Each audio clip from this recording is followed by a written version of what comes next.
வணக்கம். செல்வகுமாரின் வானிலை சுருக்கம். 2026 ஜூன் 17 புதன்கிழமை அதிகாலை நிலவர வானிலை சுருக்கம். அதிகாரப்பூர்வ வானிலை அறிக்கைக்கு இந்திய வானிலை ஆராய்ச்சித்துறை அறிக்கையை பார்க்கவும். தலைப்புச் செய்திகள். வரக்கூடிய 3 நாட்களில் தமிழ்நாட்டின் பெரும்பாலான பகுதிகளில் வெப்பச்சலன இடிமழை பொழிவு பரவலாக காணப்படும். நேற்றே பல இடங்களில் மழை பொழிந்த நிலையில் நேற்றை விட இன்றைக்கு வெப்பச்சலன இடிமழை பொழிவு பரவலாகும். நாளை மிகவும் உச்சபட்ச பரவலாக இருக்கும்.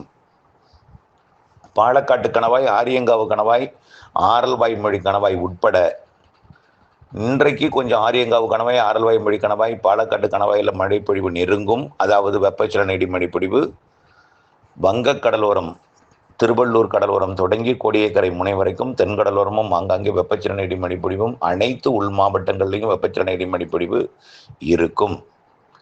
மதியத்திற்கு மேல் ஒரு சில இடங்களில் உருவாகும். அது மாலையில், இரவில், நள்ளிரவில், அதிகாலை வரை ஆங்காங்கே நகர்ந்து இரு காற்று இணைவை ஏற்படுத்தி காற்று குவிதலால் மழை பொழிவை கொடுக்கும்.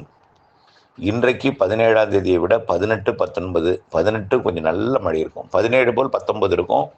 18 நன்றாகவே பரவலான இடிமழை பொழிவு இருக்கும். அது பாலக்காட்டு கணவாய் பகுதியாகிய கோயம்புத்தூர், திருப்பூர் மற்றும் திண்டுக்கல், கரூர் போன்ற பகுதிகளுக்கும், ஈரோடு பகுதிகளுக்கும், அதே போல் தென் மாவட்டங்களின் ஆரியங்காவு கணவாய் பகுதிகளுக்கும் இருக்கும். தேனி, மதுரை மற்றும் பெரும்பாலான அனைத்து மாவட்டங்களும் சொல்லியாச்சு. எல்லா மாவட்டங்களும் கர்நாடக எல்லையோரம், கேரள எல்லையோரம், ஆந்திர எல்லையோரம், வங்கக்கடலோரம், அனைத்து உள் மாவட்டங்கள் ஒதுக்கி இன்றைக்கு ஒதுக்கினால் நாளை பரவலாக இருக்கும் பொழுது ஒதுக்குதல் குறைந்திருக்கும். நாளைக்கும் ஒதுக்கி இருந்தாலும் இன்றைய விட பரப்பில் நாளைக்கு கூடுதலாக இருக்கும். நாளை மறுநாளும் மழை இருக்குது. இப்படி மழை இருந்துகிட்டே இருக்கும்.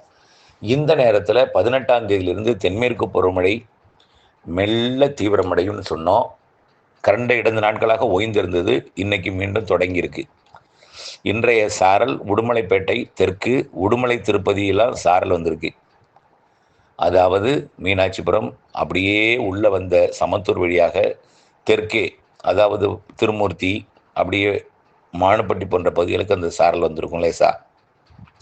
லேசா சாலைகளை நனைக்கும் மலையில் ஒரு சாரல் வந்திருக்கும். இந்த சாரலை பார்க்கும் பொழுது உங்களுக்கு தென்மேற்கு பருவமழை பெய்யும் என்ற நம்பிக்கை உங்களுக்கு வரும் என்பதற்கு தான் உங்களுக்கு சொல்கிறேன். இதை 18ஆம் தேதி சொன்னோம், 17ஆம் தேதியே வந்திருக்கு. அதே போல் வெப்பச்சலன இடிமழை பொழிவு கோயம்புத்தூர் போன்ற பகுதிகளுக்கு 16, 17, 18 சொன்னோம். 15ஆம் தேதியே பெய்ய தொடங்கியது. அன்னூர் போன்ற பகுதியெல்லாம் 15ஆம் தேதியே மழை பொழிவு தொடங்கியிருக்கு. ஆக நேற்றைக்கே பார்த்தீங்கன்னா வட உள் மாவட்ட பகுதிகளில் தமிழ்நாட்டில் பல இடங்களில் மழை. செய்யூர் 52 மில்லிமீட்டர் மழை பொழிந்திருக்கு நேற்றைக்கு. எங்கள் செங்கல்பட்டு மாவட்டம் தெற்கு பகுதி.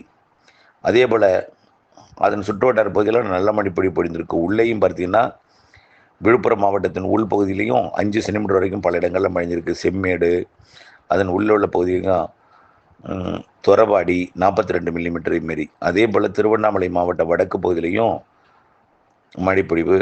அதே போல் திருச்சி மாவட்டத்தில் ஆங்காங்கே மழைப்பொழிவு. திருச்சி மாவட்டத்தை விட தஞ்சாவூர் மாவட்டம், கும்பகோணத்திற்கு வடக்கே மழை. அதே போல் அரியலூர் மாவட்டத்தில் நல்ல மழை பொழிந்திருக்கு.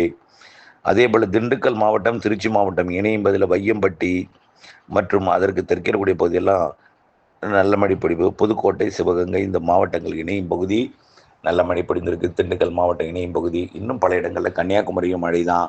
திருநெல்வேலி மாவட்டம், தூத்துக்குடி மாவட்ட எல்லையோரமும் நேற்றைக்கு மழை தான். இடிமழை பொழிவு கொடுத்தது. இன்றைக்கு நேற்றை விட பரப்பில் கூடும். நாளைக்கு பரவலாக இருக்கும். நாளை மறுநாளும் தொடரும். தென்மேற்கு பருவமழை மெல்ல படிப்படியாக தீவிரமடையும். மாத இறுதியில் வலுத்திருக்கும். மாத இறுதியில் நம்பிக்கையூட்டும் சாரல் மழை கணவாய் பகுதிகளை தாண்டி தமிழ்நாட்டுக்குள்ளும் சாரல் வந்து விழும் அளவிற்கு மேற்கு தொடர்ச்சி மலையில் பலத்த மழை இருக்கும். நீலகிரி முதல் கன்னியாகுமரி வரைக்கும். அதே போல் காவிரி நீர்பிடிப்பு பகுதிகளிலையும் மாத இறுதியில் பலத்த மழை இருக்கும். அந்த மழைப்பொழிவு அடுத்த மாதம் 10ஆம் தேதி வரை தொடரும். அடுத்த மாதம் ஜூலை இடையில் ஒரு சின்ன கேப் விட்டாலும் 10 நாள், ஒரு 5 நாள், ஒரு வாரம் கேப் விட்டாலும் மீண்டும் ஜூலை இறுதியிலிருந்து நன்றாக வலுத்த தென்மேற்கு பருவமழை இருக்கும். தமிழ்நாட்டிலும் வெப்பச்சலன மழை இருக்கும். தென்மேற்கு பருவமழை தீவிரமடையும் பொழுது தமிழ்நாட்டின் இந்த மலை மறைக்கக்கூடிய பகுதியில் வெப்பச்சலன மழை இருந்து கொண்டிருக்கும். தீவிரம் குறைந்திருக்கும் பொழுது அனைத்து மாவட்டங்களிலும் வெப்பச்சலன மழை இருக்கும். தீவிரத்தை பொறுத்து வெப்பச்சலன மழையோட பரப்பு கூடும். மொத்தமாக ஆஃப் ஆயிருந்துச்சா எல்லா மாவட்டத்துக்கும் இருக்கும். இன்றைக்கு தென்மேற்கு பருவமழையுடன் இணைந்த வெப்பச்சலன மழை கிடைக்க இருக்கிறது. ஆகஸ்ட், செப்டம்பர், ஜூன், ஜூலையை விட ஆகஸ்ட்ல அதிக தென்மேற்கு பருவமழை இருக்கு. ஆகஸ்ட் பிற்பகுதியில் வலுத்த தென்மேற்கு பருவமழை இருக்கு. செப்டம்பர், அக்டோபர் அதை விட கூடுதல் இருக்கு. செப்டம்பர்ல ஆந்திர பிரதேசம் அருகே உருவாகக்கூடிய காற்று சுழற்சி தாழ்வு நிலைகள் வடகடலோர மாவட்டங்கள், ஆந்திர எல்லையோர மாவட்டங்கள், ஆந்திர தெலுங்கானாவுக்கெல்லாம் பெய்யும் பொழுது தமிழ்நாட்டுக்கு நல்ல மழைப்பொழிவு இருக்கு. செப்டம்பர்ல வெப்பச்சலன இடிமழைப்பொழிவு. சூரியன் குத்துக்கதிர் ஜூன் 21 வடக்கே சென்று விட்டு மீண்டும் செப்டம்பர் 21 தெற்கே வருவதற்கு வழித்தடத்தில் தமிழ்நாட்டில் ஆகஸ்ட் 17, 18 தேதிகளில் வரும் பொழுது மீண்டும் வெப்பம் உயர்ந்தாலும் அது வெப்பச்சலன இடிமழைப்பொழிவிற்கும் தென்மேற்கு பருவமழைக்கும் சாதகமாகத்தான் அமையும். தயவுசெய்து புரிஞ்சுக்கங்க. ஏற்கனவே பலமுறை சொல்லியிருக்கோம். எல்னினோ குறித்த அச்சத்தை போக்கிவிட்டு மெல்ல படிப்படியாக தீவிரமடையும் தென்மேற்கு பருவமழை ஜூன் இறுதி, ஜூலை முற்பகுதி, ஜூலை இறுதி, ஆகஸ்ட் முற்பகுதி, ஆகஸ்ட் இறுதி, செப்டம்பர், அக்டோபர் நல்ல தென்மேற்கு பருவமழை இருக்கு. அக்டோபர் 18 தொடங்கும் வடகிழக்கு பருவமழை, நிறைய மழை வடகிழக்கு பருவமழை. அதையும் நான் தெளிவுபடுத்த விரும்புகிறேன். நீங்கள் செய்ய வேண்டிய ஒரே வேலை, தென்மேற்கு பருவமழை மிக மெல்ல வலுவடையும். கண்டிப்பாக அணைகளை நிரப்பும்.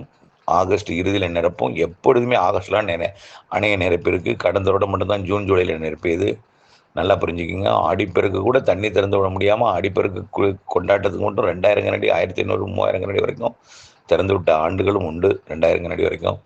ஆக அதற்கு பிறகுதான் மேட்டூர்லேருந்து தண்ணி திறந்துருக்காங்க. ஆகஸ்ட்டில் நல்ல மழை இருக்குது. இந்த வருடமும் ஆகஸ்ட் இறுதியில் கண்டிப்பாக நிரப்பும் மழை இருக்குது.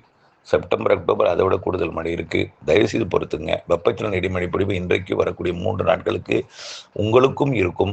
கண்டிப்பாக நாளை வியாழக்கிழமை பரவலாக இருக்கும். வெள்ளிக்கிழமை நல்ல மழை இருக்குது என்பதை புரிந்து கொள்ளுங்கள். மெல்ல தென்மேற்கு பருவமழை தீவிரமடையும். 22லேருந்து மேலும் தீவிரம், 25லேருந்து மேலும் தீவிரம், 28லேருந்து மேலும் தீவிரம், ஜூலை 10 வரை நல்லா தீவிரமாக இருக்கும்.